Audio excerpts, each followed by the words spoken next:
Welcome to the RD2BE podcast. Each week we sit down with a different registered dietitian nutritionist to showcase the diversity of opportunity in the dietetics profession. Our aim is to dismantle the notion that there is a traditional career path. I'm Carl Barnes, the registered dietitian behind the scenes of RD2BE. And I am Jenna Warnock, the RD2BE host. Our RD guests share their stories, career paths, and advice to help students like us succeed in the profession. Welcome back to another week of the RD2BE podcast. I'm your registered dietitian host, Carl Barnes. This is our weekly podcast where we sit down with a different awesome registered dietitian to showcase the diversity of opportunity in the profession and dismantle the notion that there's a traditional career path. We have a special episode today. We're actually going to be featuring an amazing, accomplished registered dietitian and her book. I'll pass it off to Jenna to do the introduction here. Yeah, awesome. And I'm Jenna, your RD2BE host. And yeah, as Carl said, we're super excited to feature Ellyn Elson. She is, as he said, a super accomplished registered dietitian and has actually been the CEO of 6 companies over the course of her entire career, which is amazing. And we're mainly going to be featuring her company Coloring Concepts. It features science-based coloring books covering topics ranging from anatomy to biology. And what's great is that Carl and both Ellyn have hard copies that they can kind of showcase throughout the episode. But yeah, we're just super excited to talk both with Ellyn about the company Coloring Concepts and just the amazing opportunities that she has had in the profession and just talking, having a great conversation. So yeah, thank you so much for joining us, Ellyn. I'm delighted to be here today. Yeah, awesome. And so we first just kind of want to get things started with what inspired you to pursue dietetics, because like what we said, you have had a super fulfilling, you've just covered a lot of great things in dietetics. And so what's inspired you to pursue the profession? Well, I was a home ec major starting in the 7th grade. In those days, we had home ec in school, and it was really my favorite subject, that and the sciences. And I went away to school thinking my home ec school teacher was such an inspiration to me that I'm just going to be a home ec school teacher. And I went away to school and found that I didn't particularly like the curriculum for home ec. And I came back after my first semester and I met with my home ec school teacher and I said, I just can't do this. I don't like this curriculum. I don't like the courses. She said, well, I'm really not a home ec school teacher. She said, I'm a dietitian. I said, you're a dietitian? Tell me more. And she did.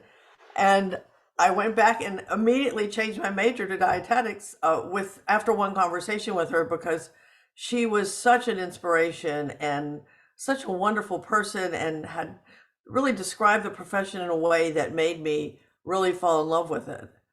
And so I became a dietetics major very quickly into my freshman year, my second semester, my freshman year of college. And I've never looked back.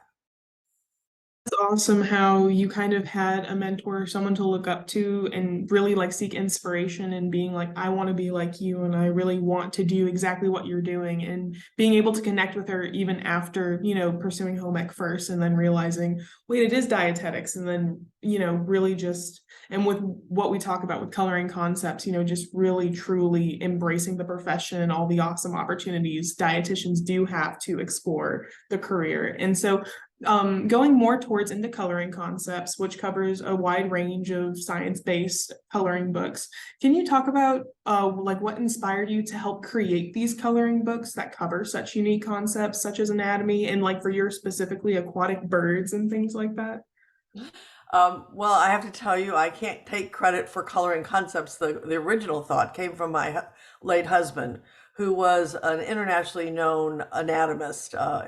He had 2 PhDs and he was teaching at Baylor University, and he would go into his classrooms. He was teaching medical students, and his white coat would come out with all this chalk on it because he was drawing everything on the board and coloring everything in. And one of the professors said to him, you have all this chalk on you. Shouldn't the students be coloring in the different anatomical figures rather than you coloring? And he got this aha moment that maybe a coloring book would be cool. And one of his students was sitting in the classroom who was taking anatomy not to go to medical school, just because he was an artist. And he was sitting there redrawing everything that Larry was drawing on the board. And they decided to come together and form, they didn't, at that point, they didn't have coloring concepts, but just to do an anatomy coloring book, which became the #1 best-selling anatomy coloring book to this day. It's in its 4th edition, and it has sold over 8 million copies, and it's in 13 different languages. From there, he went on to create many other books and with other authors. He also wrote the zoology coloring book and the human brain, which is also very popular worldwide. I think it's in 5 or 6 languages right now. And from there, I didn't even know him until the year 2000, well into my career. And we got married, and I had retired from my last company and wanted something to do. So I said, can I take over the company? Because I like to run companies, and I didn't think he was doing such a good job of running the company. He was a great anatomist and had great, very creative. And so I took over the company in 2000, and then I decided, I think I want to do coloring books. And that's how I got started in it. But it was originally his idea, originally his company. And since he's passed away, it is now 100% my company. Yeah, and I think it's great how you kind of play to your strengths of, what after you married your husband and knowing your past experience with managing companies, being able to go more into that managerial role, but also kind of being able to express your own creative side. Because whenever I was looking into the questions and kind of thinking of what to ask, whenever I saw that you helped with the aquatic birds coloring book, it's great to just kind of see that, yes, you can be a registered dietitian, a nutrition professional, but also, have creative outlets outside of nutrition where you can just, express yourself through aquatic birds or, just other topics or things like that, which is really great. And so whenever we kind of want to, increase different learning opportunities, especially for RD2Bs, maybe with those prerequisites, particularly with those anatomy and physiology classes, or just those hard biology science topics, how do you believe these coloring books can be a valuable learning tool for those students in the medical field, especially with like what you mentioned, those popular anatomy books and those brain books and all those awesome things? That's a great question, Jenna. We know that 65% of students are visual learners and 5% are kinesthetic learners. Only 30% are auditory learners. And before my late husband, Larry, I'll just say Larry because that way everybody will know who he is, Larry Elson, started doing coloring books. He went to Chicago and went to the University of Chicago Library and started doing research on kinesthetic and visual learners. And they know that if you do something actively, your hand is actively moving, and then it immediately goes to your brain. So by developing the coloring books where you would have to color in a word like vein, and then it tells you it's lettered A, B, C, D, whatever, and you then have to go color that vein, your brain allows you to never forget where that vein was, or what a vein is, or what a cell is, or what a ganglion is, or what a bone looks like. Because once you color it, you remember it. And that, since the majority of learners are both visual learners and kinesthetic learners, this is what helped them get through medical school. I cannot tell you the number of doctors that have told me without these coloring books, they could have never gotten through dissection in medical school. That's how exact the books are, because once you color it and then you're actively in the body, you absolutely will not forget. And so to me, it's thrilling when Larry used to do, when a new edition would come out and he would go to a bookstore for signing, people would line up around the block with their first edition of his coloring book for him to sign, because they said they never could have gotten through medical school without that book. And then they went on to, of course, we've produced now 13 books. Yeah, and that's amazing. And from what you were from what you were saying, it definitely sounds like you guys filled a gap where there was a need in the educational industry with being able to accommodate as many different learning styles as possible, where actually the traditional learning industry only, like with what you said, the auditory learners, only a third and less than a third. So it was great how your late husband Larry and you were able to just kind of have this company take off and really tap into a really creative and effective way of allowing those students to learn, which is really, really great. And so because you have also taken part in the creative process of helping with the creation of those coloring books, can you describe us how exactly that process looked with developing the illustrations and actually creating a coloring book through your company? Yeah, it's a lot more work and a lot more time than people think. The last coloring book took me 2.5 years to do, because you have to make sure that all the information in the book is completely accurate, as if it was a textbook. I'll go back to the aquatic bird book, and the reason I did the aquatic bird book was really because of my grandchildren. We were in Monterey, and this was many years ago. They were like maybe 3 and 4 years old. They're now graduating college. And I saw a bird and I said, "Oh, that's a skua." And they said, "No, that's just a seagull." And I thought, I really love aquatic birds. I really don't know much about them. So I thought, well, I'll just start doing research on aquatic birds. And I wanted to do a coloring book that would be easy for me.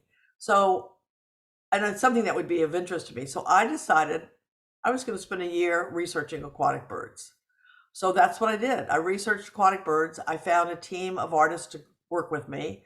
I had to find every single photograph because we digitally now do all the books. They used to all be hand drawn, all the illustrations, but every illustration now is digital so that we can eventually take it to the iPad or to a computer. And there is so much information on aquatic birds that I bought every book I could get, every resource I could get, and just really decided how I was going to divide up the book. It is pretty complex to put together a coloring book. I thought, this can't be any big deal, but it is a big deal. It takes a lot of determination, a lot of research, and a team. You do not do it by yourself. I had to speak to an ornithologist to make sure that what I was saying was correct. You can't just assume because you read it that it's correct. And many times you'll read something about a particular bird and there'll be contradictory information. So you have to go to an authority because you want your book to be absolutely correct. And the aquatic bird book has been endorsed by the president of the Audubon Society. So that made me really happy. The big problem with selling the aquatic bird book is that they put it with the craft books, and it really should be with the Audubon books in bookstores. But everyone who has used it has loved it. We've gotten very good reviews on the aquatic bird, and that was the first coloring book that I attempted to do. I mean, and it sounds like, given with the recognition that it's had, that it's been a pretty great book that's been put out, which is really amazing. And I'm glad that you kind of touched on how intensive it is. And even though, people see at face value, oh, it's just a coloring book, you have to ensure it's accurate. You have to work with a team, and it's definitely not just you making a coloring book. It is definitely a whole orchestrated process. And kind of going more into that accuracy based, you've said that you had to do a lot of research and do a lot of cross referencing whenever, and especially with those anatomy books that you mentioned as well. How was your process specifically about ensuring that accuracy? Was it throughout the entire process? What exactly was the process for ensuring the accuracy? Because you did touch on it a bit, but kind of going more in depth about it. Well, the anatomy book is even a little bit more interesting. Larry had written it was called It's Your Body coloring. It wasn't a coloring book. It was his first book in the 70s. It was a hardback book, and he sold it because he was teaching freshmen in college, and he was also teaching medical students. And he and a graphic artist put the book together. It was a great book. It sold beautifully the first year. But as most hardback books in colleges, what do students do? They sell the book back. So the authors make no money anytime a used book is sold. And he thought, I'm not going to do this anymore. And then eventually he moved into the coloring books. Well, that book was sitting around the house for a long time. And I said, why don't we update the human body, It's Your Body coloring book, and do one for dietetic students? Because I said, when I was in school, we had nothing like this. And I'm a kinesthetic learner. Well, I'm in that 5%. And I said, if I would have been able to have this coloring book and be able to color and remember. I just can't read something and remember it. I have to write it down and touch it and feel it. And he said, well, if you want to go for it, go for it. So I decided I was going to take that book and research every single bit of information in there. And he had written it 50 years ago. Of course, the body doesn't change that much, but I spent 2.5 years going back through, because by this point he had dementia, and even though he could remember a lot from the past and he really never forgot his anatomy, I would ask him a question and I always did not get a straight answer. So I had to research everything in the book, and then I wanted the book written in a way that's called layered learning. I did some research on layered learning. Layered learning means you learn one fact and then the next page you learn another fact, and it lays on top of each other. So you learn about a cell, and then you learn about cell splitting, mitosis, and then how those cells split into bone cells and blood cells and glandular cells and muscle cells. And every time you color one page, you retain that information and you take it on to the next, and it's just like a building block. It's like you're building a foundation. And by the time you finish the human body coloring book, you will know your anatomy and be able to pass your class, even if you don't go to and listen to the lectures. It is that thorough, and everything in there is documented. And I think the index alone is 12 pages long at like 7-point font. We did a lot of work on that to make sure that dietetic students would really understand digestion in there. I added a lot of pieces for dietetic students, but there's always more to learn. But for your first anatomy class, there is not a better anatomy book out there than the human body coloring book. Yeah, absolutely. And I think it's great how you helped modify those previous books with the intention of learning and layered learning and increasing that retention, which is really great. And I'm really thankful that we have you on this episode just to kind of emphasize, other avenues that there is for learning. And it doesn't have to just be in that strict lecture classroom setting, but you can expand outward into those coloring, just coloring and those great retention methods that you researched with that layered learning. And so for you personally, like, you've seen these books have great success. There is a need for them for sure in the student population and for med students, dietetic students. Like, it reaches a broad population of people. And so how do you see these coloring books do you ever see or picture them being used in classroom settings or in a study setting, particularly within education? They should be. Sometimes teachers, when they hear the word coloring book, they kind of poo-poo it. And that's what happened with the anatomy coloring book when Larry first came out with it. And they had to go through 25 reprints in 1 year of that book. It sold so quickly. The human body coloring book, because we're not sending it to medical schools, we're sending it to programs that have dietetics programs and kinesiology programs and physical therapy programs and things like that.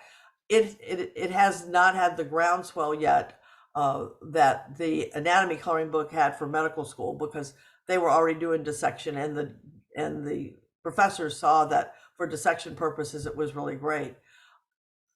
I think that this is really a supplemental book, and it's particularly good for students that have attention deficit disorder, because it makes them sit still. It's also used in mindfulness. A lot of therapists are using it in mindfulness programs as well, because a lot of people want to know about their body, and because everybody has a body. You may not know about an aquatic bird, but you know that you have a body. You have fingers and bones, and a lot of therapists are now using it for their patients as well.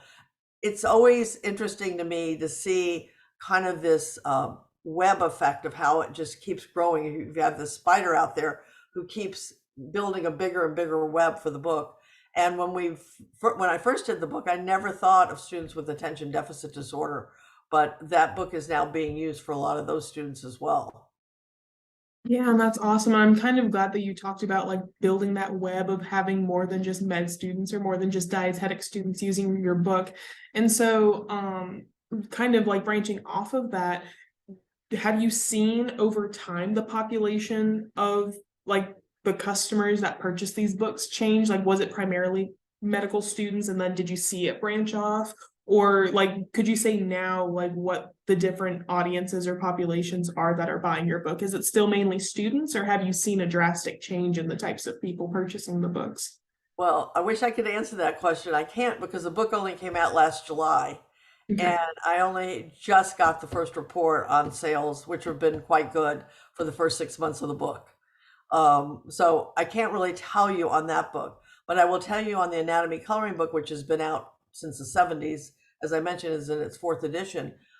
Ballet students, people that use their muscles, have used it. It's really used in every part of the medical field.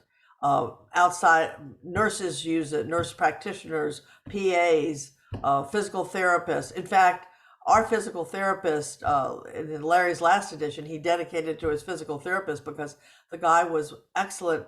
And he came to Larry with the book. He said, I needed to meet you because I could not get through my program without this book. And Larry became his patient, and until Larry died, he was his physical therapist. Great story, great guy. So, and we've had a lot of masseuses use these books, massage therapists.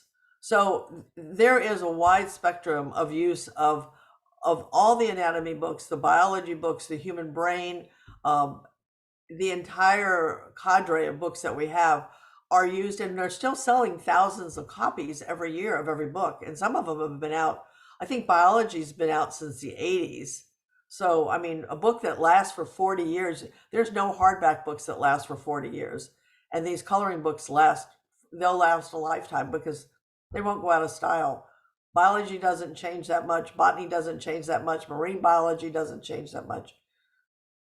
Yeah, and that's really great because also another thing too is like so many different careers, so many different professionals connect to this book because everyone has a body. And like, you know, and all of those and all of those different like professions or educators or, you know, students and things like that, they can all connect to it in some way.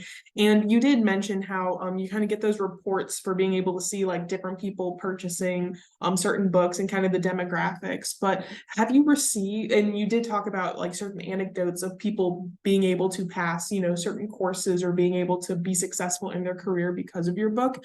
But how have you received feedback from these students, these educators and professionals more specifically? Like, do you just see them in passing? Do you get emails? Like, how exactly do you kind of get this general consensus from these books? Well, before email, we used to get letters. Larry saved a lot of the letters. And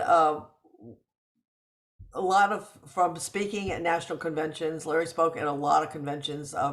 He went to many where he was the keynote speaker, and he was very well known in forensics. And a lot of the attorneys that he represented in bodily injury cases all really referenced the coloring book because it was used to prove, you know, injury in certain areas. Being an anatomist really helped him. He had a very broad career, and exciting career because of it. But we get to these days we get emails. Sometimes we'll even get telephone calls. We have a website. People sometimes send me messages through the website. So there are ways that people do get to us when they use the book and books. And I get on Facebook, on LinkedIn, comments that, oh, I just bought this book and so just loves it. Thank you so much. So we get a lot of thank yous. Very little. I mean, if you look at the ratings on some of our books, they're very highly rated on Amazon or Barnes and Noble. They're well accepted. They know they're good, and the information is solid, and that we don't come out with a book that is not really well referenced and researched. Yeah, and like and it was good that you kind of told us that process of making a coloring book because yeah, a lot of effort, whole teams, you know, years of research really go into just producing one book to make sure that's as accurate and as fulfilling for the student or educator or professional as possible, which is really great. And it's also great to hear that feedback and knowing that it's helpful because I'm sure that just makes you feel good and lets you know that, hey, like Coloring Concepts is moving in a great direction of just uplifting medical, future medical professionals and helping them be the future of, the health profession or, any profession really, which is great. And so we talked a great deal about coloring concepts, about the new books that just got released. And it really does sound like you guys are just continuously for decades being a great success and for really tapping into a really great way to learn and retain information. And so in your current knowledge as being the CEO, of course, and just seeing where Coloring Concepts is now, are there any plans for future editions of other books or updates to Coloring Concepts? Yes, we would love to update some of the older books. We're working on a project right now, the ones that were hand drawn and books that I think really need to be brought up. And there's several subjects that I would still like to do. There is a book that we're just starting on right now, which is going to be for really elementary schools. It's based on nutrition. I'm doing it with another dietitian. And I'm not at liberty right now to tell you about it, but it's going to be pretty exciting because we feel that kids today are very confused about what foods to eat and what foods not to eat. And this is going to be a coloring book that can be used at the classroom level, that will be supported by the entire food service industry from the agricultural side. One of the things we didn't talk about is, and that's what goes on with when we do a new book, there's a text part of every page of every book, but then there's the graphics. And not only are there graphics, but we have to ensure that everything that we are going to highlight is done in a way that people will remember it. So everything is A, B, C, D, E, and everything has a word that you have to color in. And just checking that piece to make sure that that's all correct. Carl, you've seen the human body coloring book, and you can see the amount of the different legends that you have to have on every page.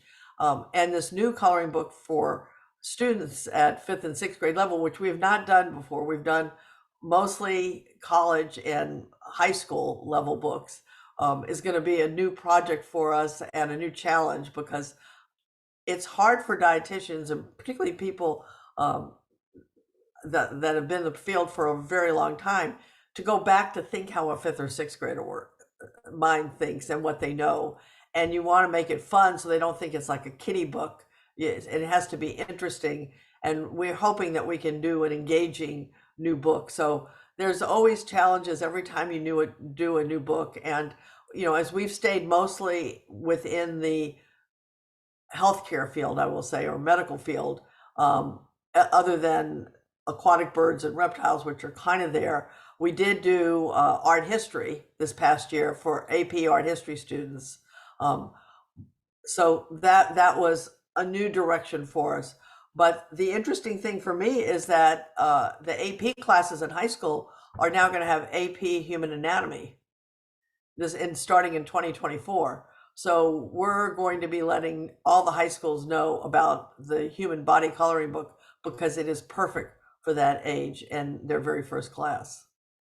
Yeah, and I think that's just a super great and exciting thing to end on, particularly with just the direction that Coloring Concepts is going towards and how you're branching out and really tapping into a really untouched audience regarding, nutrition and like ways to learn about nutrition in different and more engaging ways, especially during a critical point of like just growing up and at age too as well. But so that's all the questions that I have for me at least. But yeah, thank you so much, Ellyn, for talking about your awesome experiences as a dietitian, what you've been doing with Coloring Concepts, as well as the future. We'll have the website and the link to the most recent book in the description, of course. But again, thank you so much for joining us and talking about your just amazing company and experiences. Thank you for this opportunity. I really appreciate it.